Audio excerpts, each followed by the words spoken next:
Welcome to Hannah's Heart. So Hannah, she's just one of the women who did struggle with infertility in the Bible. No matter who we are, we can be inspired by the fact that Hannah took her pain to God, and God heard her and was with her. So when she was praying at the temple, she had been weeping and not eating, and her lips were moving, but her eyes were closed, and the priest was like, "Hey, why are you drunk at the temple?" Because it can become an obsession when you want wanting a child so deeply. and desiring that baby and to be a mama. Every holiday, every Mother's Day. This is not a show that's going to promise you a certain outcome, but this is a show that says, however God answers your cry, we know that He's enough.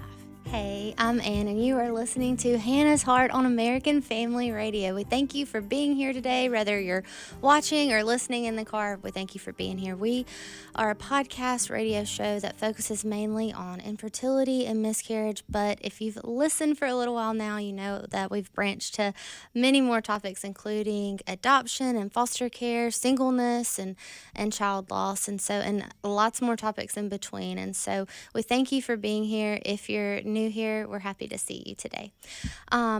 I have lots of people to introduce on today's show. A lot of times it's just one person joining me, which is usually Kendra. And at the time of this recording, she is still out on maternity leave. But I have 3 people to introduce on today's show. If you're not watching, then you didn't realize that. But if you're watching, you see them here with me now. They're all family, too. So I have my husband, Will, who y'all have met multiple times before. Hello. I have my sweet mother-in-law, Cathy Cockrell. Hello. And then my sweet father-in-law, Ricky Cockrell. Hello, y'all. And y'all might be wondering, why is everyone is this family day at work day? No. But anyway, I asked them to come on to discuss something that's pretty hard to talk about, deep to talk about, all the things, but we're going to talk today about grandparent grief. If you've been following along my story at all, you know that Will and I, we had our baby boy to pass away last July in 2023. And since then, you know, different parts of the family have grieved John-Micah differently. Each one of us carry grief differently, and something that I feel like that I have looked into since losing John-Micah has been grandparent grief. And if you look into grandparent grief, what you're going to find mostly on Google is how to grieve a grandparent. And that's not what we're dealing with here. We're talking about grandparents grieving a grandchild, a loss of a grandchild. And so I hope that this episode reaches someone out there that needs it, because there's not a whole lot about this subject. So you guys, are y'all ready for this? Yes. Let's see. What we're going to start out today is just kind of talking about what July 17th, a day that's very ingrained in our hearts now. That was John-Micah's birthday, and also the day that he passed away. And so we're going to talk about what that day looked like for y'all that day. Well, I just remember sitting in the hospital room and in the hospital waiting room and waiting in anticipation of the news I did not know was coming. And so once that news of John-Micah didn't make it, and then entering the room with y'all, all it was sadness. It was just sadness. Yeah. Well, for me, thinking about what I really remember is crying, hugging, and crying and hugging. Yeah. The whole day. Yeah. All day long. All day long. Yeah. With different people, with y'all individually. I mean, I remember, Ann, when I first got to see you, don't remember what I said, but I remember we cried. Yeah. We hugged and we cried. That was back in recovery. Yeah. Yes. Yeah. And recovery was awful. And the thing, Will, that I really remember about that day for you is when you called me. Yeah. And I did not understand at first why you weren't speaking. And then the first type of a word that came out of your mouth was not a real word. It was angst. And I knew right then, this is not a normal Monday Yeah. at all. And it was not. Yeah. It was not. So just a quick recap. I had gone into the hospital for decreased fetal movement, he had a very important appointment the next day, and so I kind of thought I was being overprotective, just like going to, because that was the very first appointment you had ever missed before. Yeah. And not really an appointment, but just like, I'm just going to go up there and listen to the heartbeat, and obviously what happened next, no one was expecting. And so we hadn't even let y'all know I was going because we thought I was just going to hear his heartbeat, And so that is that phone call that we're talking about after I had called you and told you they're taking me back for surgery. He's coming right now, he's not doing good. That's the phone call that then you called your dad, I guess. Right. Yeah.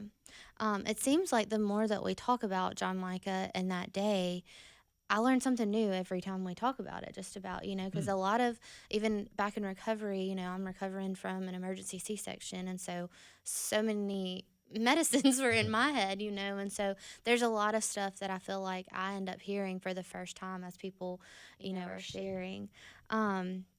So that day, for us, I know that we've talked about it being obviously one of the most awful days, but also a day that we got to meet John-Micah, and so it ends up being a special day too. So what was it like? You're now in a whirlwind now. You've found out that your grandson didn't make it, but now you're also watching your son mourn a son, like so much stuff going on there.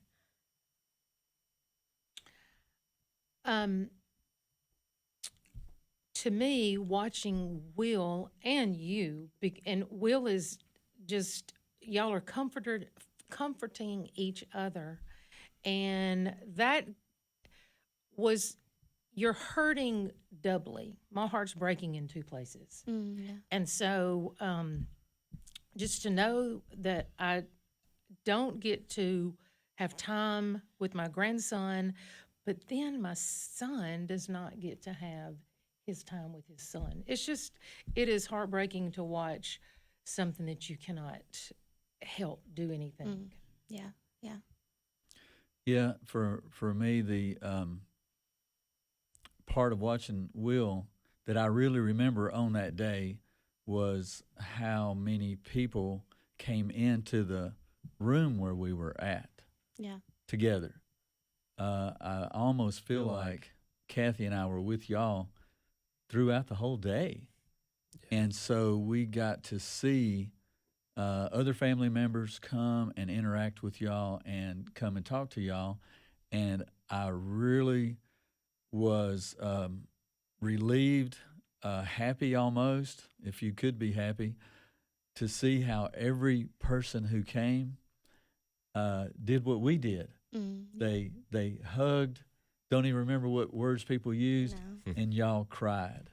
I saw y'all grieve with tears, and I know I don't know anything about grieving, but I know that was good. Yeah, I mean, I always say, looking back on that day, like that's all, I mean, that's all I remember, the hugging and the crying. Yeah. And I don't remember much anything anybody said, but that is,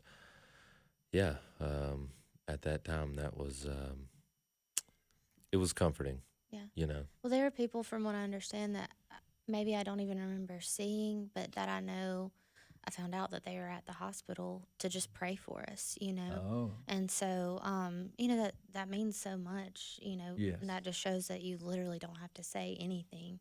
Yes. It's just being a body, being there. What was it like for y'all to then go from, okay, I'm still grieving and still in shock, I'm sure. I think we're still all sort of still in shock, but to then now, okay, I need to jump in grandparent roles, and there's other grandkids to take care of, and because now Will and I are at the hospital, and there's now just big decisions to make. I remember you were on the phone with your brother trying to figure out a burial plot. Watching y'all plan, because y'all had friends who had walked through this and were able to guide y'all, and I just wanted to be supportive, because this is your child. I wanted to support any decisions that you made, but I was worried about where John-Micah was going to be buried. And it's really special that we discovered that he could be buried between my parents. We've never shared that on here before. No. they're not there, but it's just comforting to know that he is where their special place is. Yeah. Yeah. Yes. Yeah, my kiddos, Mark and Jane, now call John-Micah's burial plot his John-Micah's special place, because we take him special things there, special rocks and a fire truck sitting out there and his special wreath. And so that is his special place. But yeah, he is actually on top in between Will's grandparents. And so it became an even more special place. And so we go out there a good bit. Oh, yeah. But yeah, that for anyone, I think that that's good information to share. I hope that anyone listening to this episode, doesn't ever walk through this, but I didn't realize that would have been an option for a baby. Babies you don't have to go down as far for a baby. And so that is the reason why that's an option for if you have family members buried already, that baby can also be buried in that same plot. Yeah. So I know that's hard to talk about, but that is unfortunately a real life thing that you have to discover sometimes. So as a grandparent, do you still think of him often? Like, after all this happened, do you then, I know we started in the hospital grieving his first Christmas and cry, and all these things start flashing through our minds of what we're now about to miss out on that we had pictured, As a grandparent, did that start happening? It does for me even now, because you guys have other children. Will's younger sister has other children, so we have other grandchildren, and it really is a real thing that while you're holding or playing with these other grandchildren, you think about, where is John-Micah in this, as if he was still there. Yeah. But we know he's in heaven. But and then it can just re-hurt all of it, because you wonder and you want to dream and you think about what could have been, and it'll break your heart again. Yeah. You feel the same? I do. Yeah. It is the same. Yeah. Do you have any questions you want to ask? Well, I guess I sure do appreciate that y'all were and always have been there. I think I would attest to the fact that I mean, I felt like I was already close to my parents, but felt like in a strange way it brought us even closer, And you think just having a child, having the kids that we have, y'all's grandkids, sure, it's brought us closer, but it's strange how a loss, because y'all chose to be there, and I remember seeing, and then even looking back and thinking how there were some really selfless things that y'all did at that time, because I knew that y'all were still grieving, but yeah, y'all still chose to be there for us, and so yeah, I think that is I guess a testament to, and an encouragement for anybody who would be listening, Yeah. As grandparents, but also as parents, is there any advice that you could possibly share, or just like things that you're glad that you did, things that you wish you would have thought of, different things like that? I'm glad we were able to be there, and reading your child and knowing how much your child either wants you to be there. Y'all wanted us there all the time. Y'all would have had us spend the night, I think, Yeah. if that was possible. So being there as much as you can, and then realizing that they're going to grieve differently than you. And allowing them all the room to grieve and to know it's actually a very long process. Yeah. It's to understand that your family functions may look different for a while, Yeah. maybe even a year. The child, as in y'all, there were things it was like, I don't think I can do that. And you have to be willing to say that's okay. Yeah, that's good. Just, that is okay. If you can't do it, then what can I do? What can you do? What can you take part in? And continue just to help in any way with the other kids, because y'all, you loved your kids and you wanted to take Yes. you wanted to take as much time with your other children, but emotionally you needed some help. Yeah, yeah.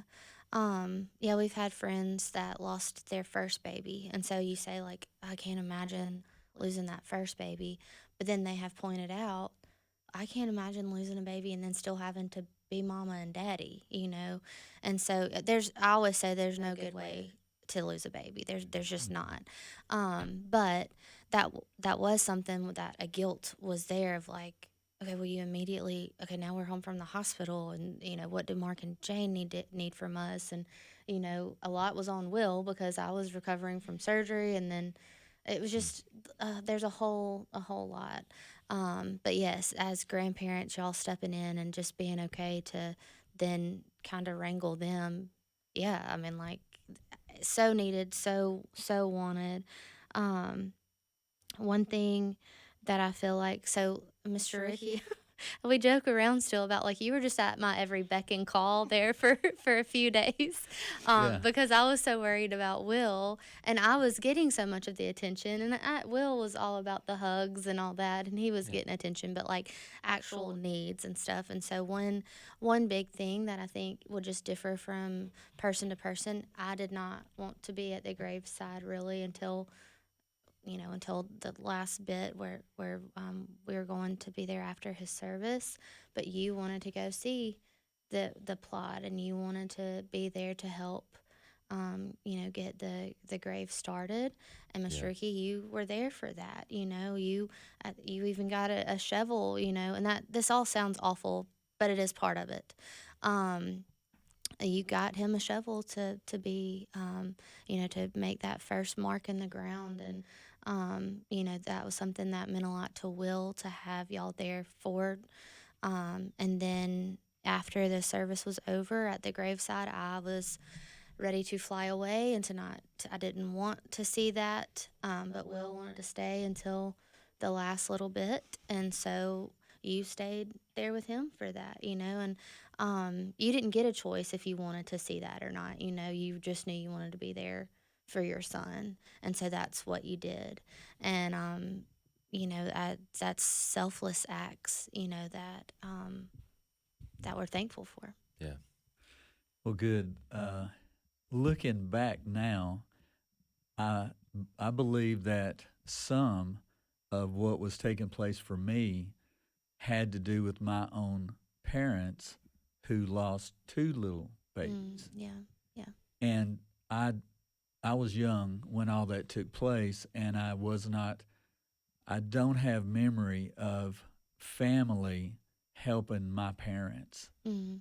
And it was a very difficult thing for my parents, one of those things that was never spoken to. And since Ann and Will, y'all allowed me and Cathy and others to speak to John-Micah and all of that, the hugs, the cries, the talking, I was somewhat learning a different way to grieve, and I did want to help. You don't know how to help. Right. And you want to fix, and you don't know how to fix, but you really want to be there. And so, Ann, as you asked about this, would I help with the shovel and this other thing, I just was knowing that through, God's help, I would be able to be there and do those kind of things. Yeah. But I really wanted to, because another thing I've thought about afterwards was the fact that the stats say any couple that loses a child so many end up being divorced. Yeah. And Yeah. It's over 90%. yeah, and so love covers, and so I wanted to be a part of that love. And so these different parts, they were very new to me that we were doing, getting the shovel, going out there, right there at the graveside, and kind of we might talk. There were other men besides me and Will, Yeah. his brother-in-law, maybe Yeah. his father-in-law. Yeah. And so, we really wanted to support Will. We wanted to love on Will. And this used to be a way that people always did it. Yeah. Always. You helped the family. I haven't ever thought about that. I wanted to say one thing about the day that, I guess it was probably the day before, of Ricky and our daughter's husband, who is a Will, helping Will pick out your dress. Yeah. That was the sweetest thing of these three men I know. going and picking out a dress for you. It was. We So be willing to pick out a dress for your yeah. daughter-in-law. Will wanted me to have the dress I was comfortable in, and to look pretty in.